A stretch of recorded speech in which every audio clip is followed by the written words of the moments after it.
Tahu tidak, menurut Rocky Gerung, banyak sekali lembaga swadaya masyarakat seperti Greenpeace, bahkan juga nama Najwa Shihab disebut oleh seorang Rocky Gerung bahwa mereka semua itu adalah dibiayai oleh pihak asing untuk menghajar pemerintah Indonesia terkait dengan rencana pemindahan ibu kota negara.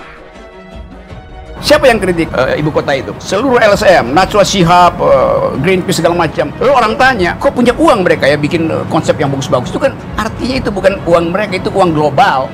Ini pernyataan memang aneh ya untuk seorang dengan kapasitas. Ya menurut saya lucu saja gitu loh. Saya pikir dia sedang mempermalukan dirinya sendiri.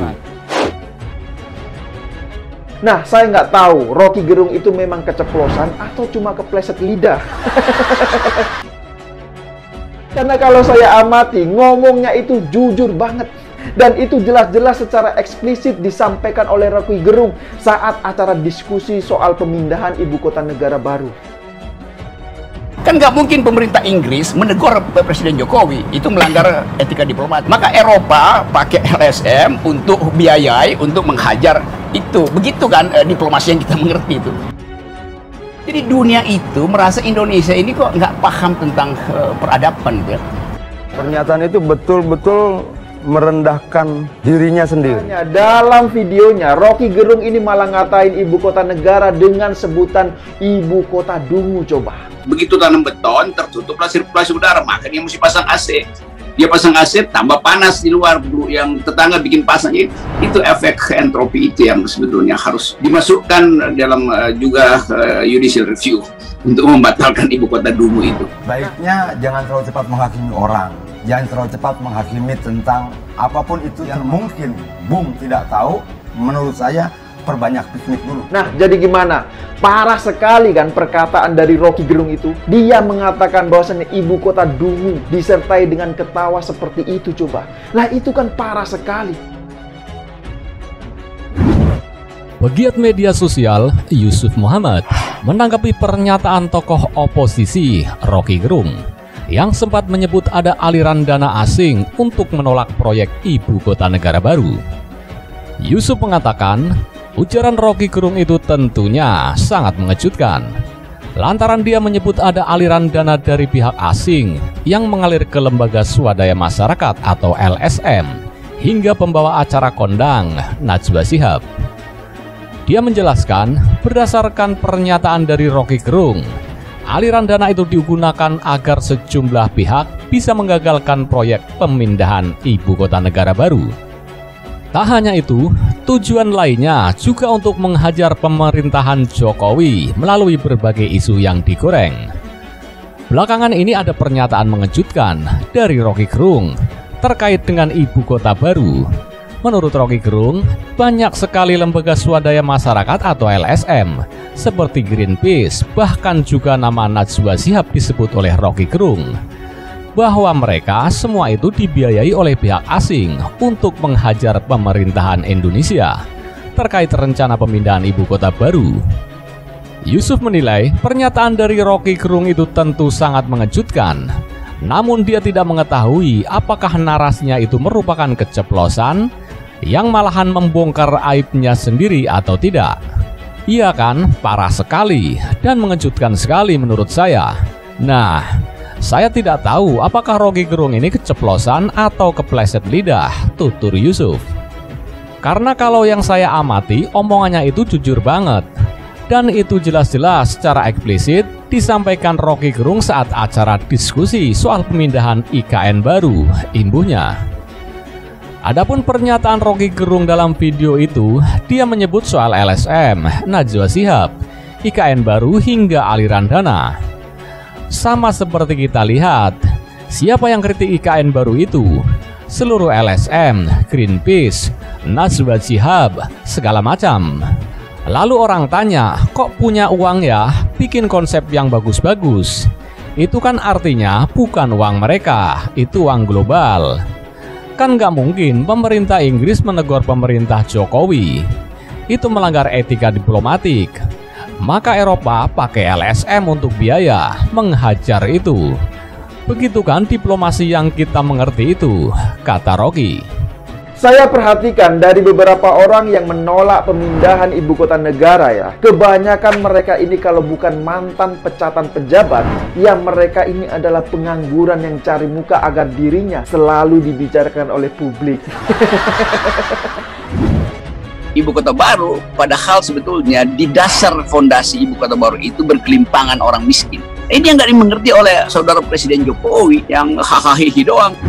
Untuk memindahkan, membuat daerah maju itu bukan begitu caranya. Ketika kita berbicara tentang ibu kota negara baru, berbicara tentang Kalimantan, atau berbicara tentang daerah lain di Indonesia, jangan self-centered, jangan merasa diri kita benar sendiri.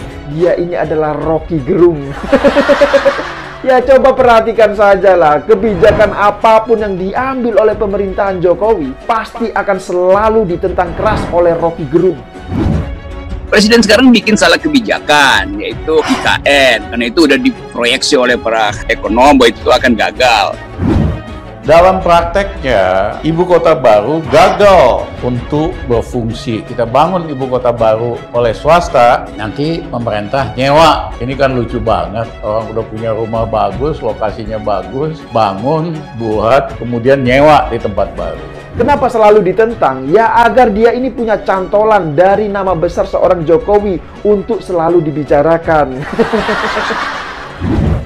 IKN bukan sekedar pindah gedung pemerintahan, bukan itu. Pindah ibu kota adalah pindah cara kerja, pindah mindset dengan berbasis pada ekonomi modern dan membangun kehidupan sosial yang lebih adil dan inklusif. Jadi sekali lagi, kekacauan konsepsional ini yang nggak dipahami oleh Pak Presiden. Tapi Presiden Jokowi kan nggak ngerti konsep-konsep ini. Orang-orang yang self-centered ini agak mendekati selfish akhirnya. Mereka mengatakan fokusnya ada pada saya. Ini agak mirip dalam peradaban ketika kita memasuki dunia yang disebut metaverse. Ya sekarang coba kalau dia ini komentari yang lainnya, pasti nggak bakalan ada yang peduli dengan dia. Misal dia komentari SBY, ya nggak akan ada yang peduli lah, bener gak?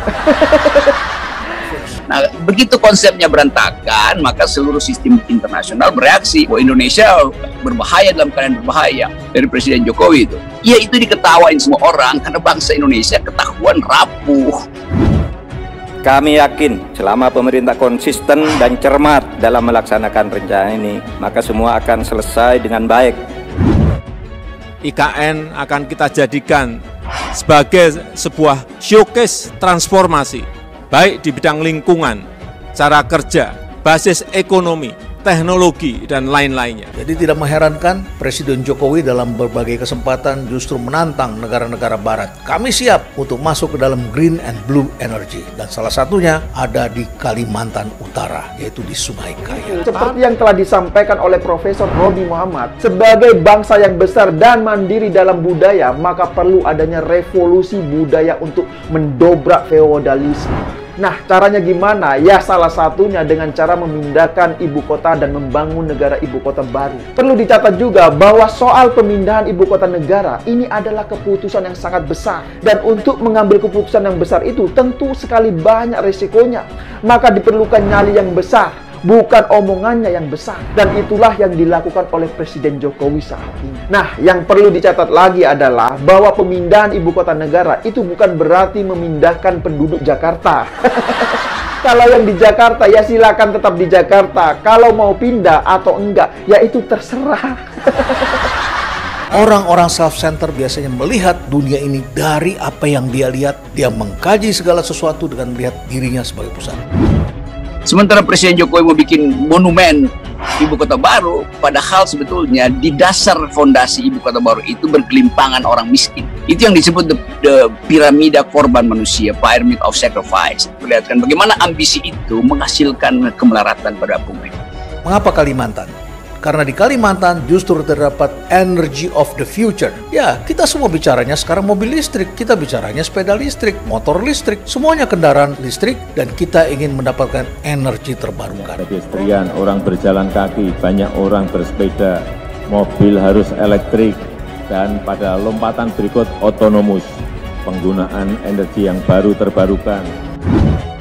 pemimpin sekarang yang betul-betul berantakan. Presiden Jokowi bahwa itu pasti mangkrak, karena itu nanti diamankan oleh presiden berikutnya tuh. Kira-kira begitu jalan pikirannya. Jadi mewariskan keberantakan pada pemimpin berikut itu namanya dungu. Kita kan tidak mungkin membangun ibu kota negara sulapan dalam waktu 2 tahun, 3 tahun, 4 tahun.